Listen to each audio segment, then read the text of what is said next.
What's up, everyone? Welcome to the NBA Daily Podcast, your home for useless news from around the NBA. My name is Dawson Shine, and I'm your host. Starting off today, we're going to give a quick recap about the games last night. Order of importance, of course. First off, the Heat versus the Pistons. Heat won this game 99-93 on the back of Joe Johnson's incredible fourth quarter. Joe Jesus, as some people know him, had 15 of the last 20 points for the Miami Heat in the fourth quarter, and assisted on one of the dunks, too. He was able to close out this game with a variety of push shots, floaters, threes, everything. He was destroying the Pistons. It also set up a crazy Wednesday tonight, where the 3 through the 6 seeds are all undecided in the Eastern Conference. And that's pretty crazy to think about. Obviously, I already gave the playoff predictions and the playoff possibilities last time we had the show. However, this is also one of the things I had to require in order to set up all my predictions to even be true.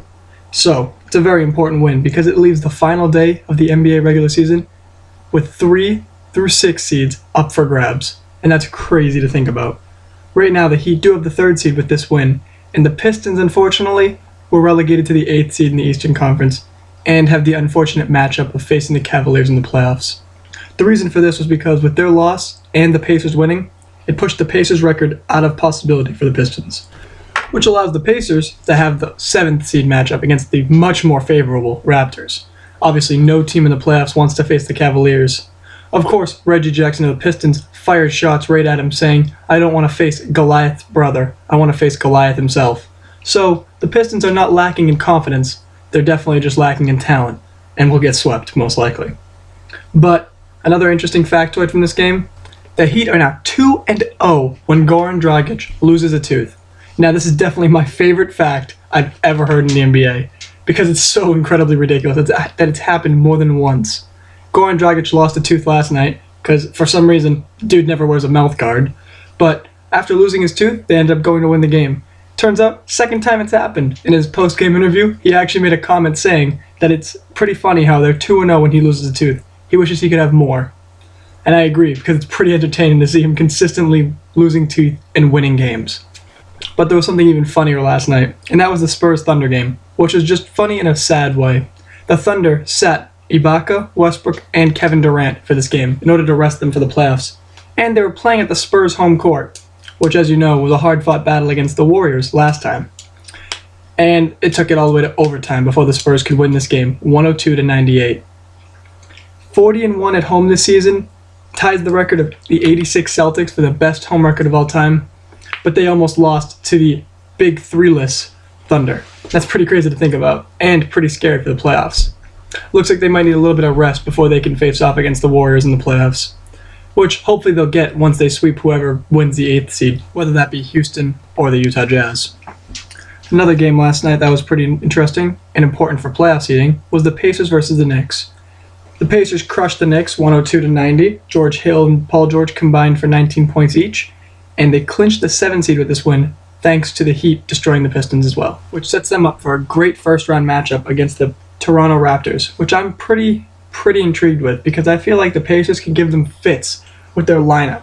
I think that Paul George is going to be able to lock down against DeMar DeRozan, and George Hill can lock down against Kyle Lowry. Despite being smaller in stature, he definitely has the strength and base in order to defend against Lowry in the post, and prevent Lowry from shooting threes open. It'll make it a tough series, at least for the Toronto Raptors, and I can't wait. Speaking of the Raptors, they blew out the Sixers, 122-98. Their rookie Norman Powell, who's been coming up and showing out the past couple weeks, had another great game, 18 points and a nasty windmill dunk with about 1 second left in the game. Obviously, some people were complaining about sportsmanship and you shouldn't show off when you're up that big, but it was the last home game of a great regular season for this team, and I thought it was so entertaining to go up and go big in that last game at home, because it's so important to get your crowd fired up for the playoffs, and Toronto obviously can't get any more fired up. They're so excited, but it was such a nasty dunk, and honestly, if you don't want it to happen, play some defense. Don't turn the ball over when there's 2 seconds left in the game. Run back and try and stop him. I don't know, anything. Make him run up the clock instead of giving him a wide open dunk. Obviously, that's the Sixers' fault, not the Raptors' fault. If you don't want it to happen, prevent a blowout too. That'd be a good idea. Sixers organization can learn a little something from the Raptors and not getting blown out on a consistent night basis. Speaking of blowouts, of course, Clippers destroyed the Grizzlies, dismantled them in every way imaginable, 110-84. This was a great win for the Clippers because the entire team pitched in. Every facet of the game was accomplished. They defended well, they scored well, they passed well, everything was great. They rebounded, of course, very well with DeAndre Jordan having another 14 rebounds. But overall, it was just incredible to watch them get so hot right before the playoffs. They look primed to make a run this year. Their bench has improved so much, averaging 40 points a game. Chris Paul had another 13-assist game last night. No one scored above 14 points. That's pretty incredible to think about. They scored 110 points and no one had more than 14. Very balanced scoring, and that's very encouraging for the playoffs because you don't want one guy to be your main scorer. With one guy as a main scorer, it can be pretty easy to shut down a team. That's what happened to the Celtics last year, for example, with Isaiah Thomas. He was the only real scorer they had. He got shut down. Team got shut down. Clippers have appeared to build a great bench for the first time in the last couple of years. Obviously, they do have Blake Griffin, JJ Redick, Chris Paul, and DeAndre Jordan for the starting lineup. But also, Cole Aldridge, Jamal Crawford, Austin Rivers, they're all contributing. Jeff Green, they have a great bench going on right now, and it's showing in their wins and in their ultimately in their play. They actually are playing better basketball, and that's really good to watch. No one wants to watch a bad basketball team in the playoffs, and the Clippers look like they might actually give one of the top two teams, Spurs or the Warriors, some fits. I mean, I don't think they're going to win a series against either one of those teams, but they can definitely give them a good fight, and that's pretty encouraging. But enough about last night's games. Tonight's games are where it's at. Tonight is when we finally get to figure out who is playing who in the playoffs, because there are so many seeds up for grabs right now. It is ridiculous. Tonight, there's going to be so many big games. I already talked about them yesterday, of course, so I won't reiterate. But there's going to be so many big games tonight for playoff seeding, and I can't wait to watch. Obviously, if you're a big fan of the NBA, you got to watch tonight. And if you're curious to figure out what possibilities are there for your team in order to get seeding, better seeding, worse seeding, anything like that, you can listen to yesterday's episode, and I'll gladly explain it in that episode about which teams can get what seeds. But right now, I'm going to give my predictions for the already determined playoff matchups, because I want to make sure they're on, well, I won't say print, but I want to make sure that they're on the record before the playoffs start, so we can see whether or not I'm actually right about these matchups. So to begin, I'm going to be talking about the Eastern Conference playoff matchups. The first two are the Cavs versus the Pistons and the Raptors versus the Pacers. That's the 1 versus the 8 and the 2 versus the 7. Every other matchup in the playoffs is not determined and does not tell me what the home court will be, because the 3 versus 6 obviously have not been decided. So, first off, the Cavaliers versus the Detroit Pistons. My prediction, 4-0, Cavaliers sweep them. Mainly because the Cavaliers' talent is just too much for the Pistons. Obviously, the Pistons have a very good team with Andre Drummond, Reggie Jackson, Marquise Morris, and their new addition in Tobias Harris. They've been playing really good basketball, but unfortunately, they're really not good enough at the moment to be able to play against the Cavaliers. The Cavaliers lineup of J.R. Smith, LeBron James, Kyrie Irving, Kevin Love, it's just too much. It's going to be way too much to handle for the Pistons.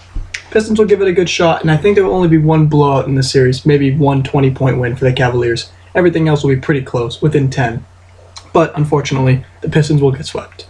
However, in my 2 versus 7 matchup for the Eastern Conference, the Raptors versus the Pacers, I believe it's going to be much closer and much more hard-fought. I believe the Raptors are matching up very poorly against the Pacers. Their 2 best players, Kyle Lowry and DeMar DeRozan, can get shut down by the 2 best defenders on the Pacers, and that's George Hill and Paul George. Both of them will be able to match up equally with Kyle Lowry and DeMar DeRozan, and that's very important if you want to beat the Raptors. The way to beat the Raptors is to shut down one of those 2. If both are on for the game, it's over. Just quit. Fold it. Because both of them are too good to be able to stop once they get hot. However, if they don't get hot, and if you defend them from the start, get them tired, make them run on defense like Paul George will do when he's running off screens, make them chase you down, George Hill when he's running through the defense, driving to the paint, then you can wear down both Kyle Lowry and DeMar DeRozan, make them expend more energy on defense, make them have less for the offense, and the Raptors will just become disjointed. They do have a good team otherwise, but I think the Pacers will be able to steal 2 games in the series at least. I think it's going to be a 4-2 Raptors win. However, those 2 games are going to be both in the Pacers' home court.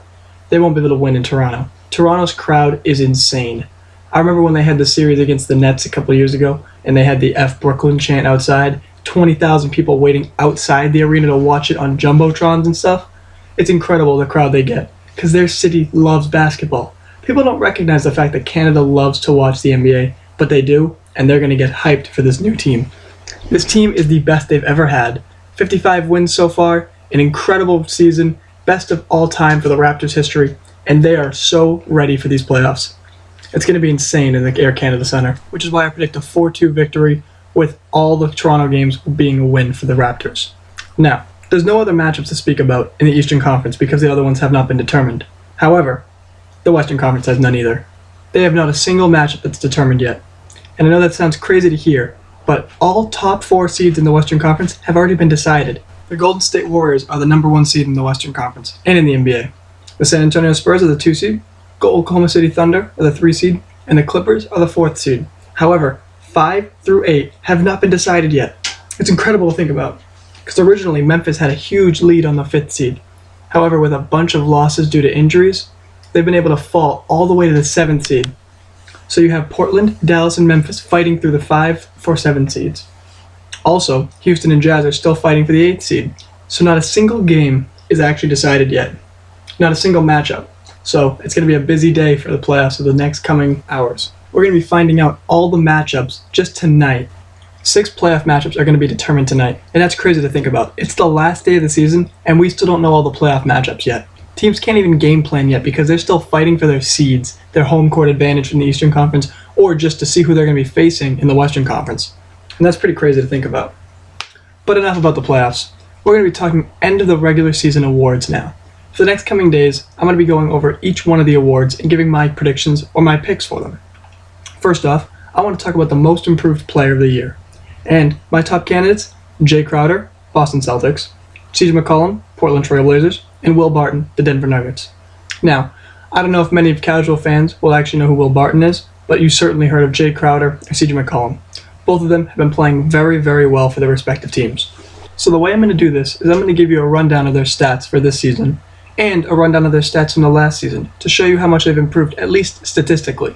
We're going to be doing counting stats, their points, their rebounds, and their assists.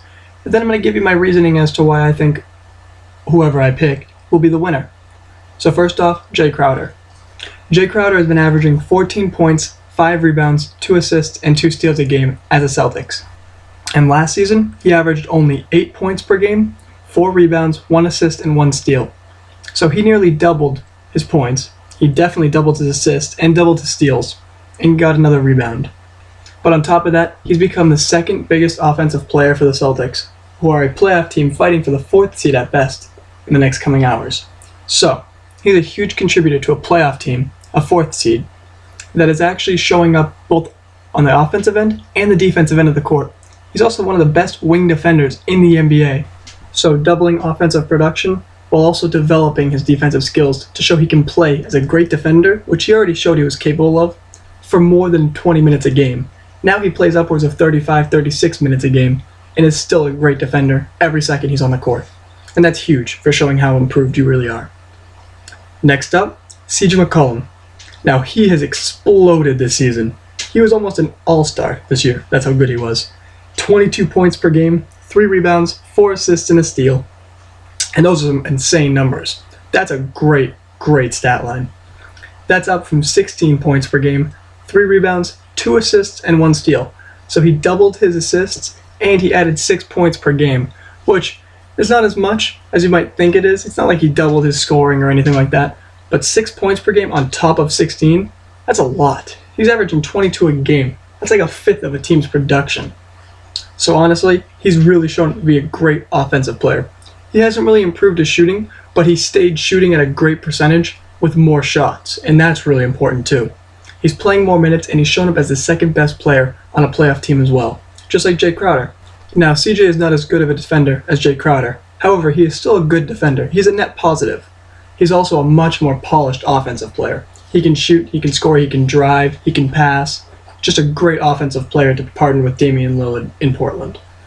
However, I think he does have his weaknesses in his game. Much like Jay Crowder has weaknesses shooting, I think CJ McCollum has some weaknesses when he's defending against bigger guards, especially players like Harden. Someone like that really can hurt him because he's just not strong enough and tall enough to be able to defend them well. But he's been playing way better than he did last year and showing up and carrying a team with Damian Lillard's help. or really I should say, Damian Lillard has been carrying a team with CJ McCollum's help, much like Isaiah Thomas has been carrying a team with Jay Crowder's help. Finally, we're going to be talking about Will Barton. He averages 14 points per game, 6 rebounds, 2.5 assists, and a steal a game, and that's up big from last year.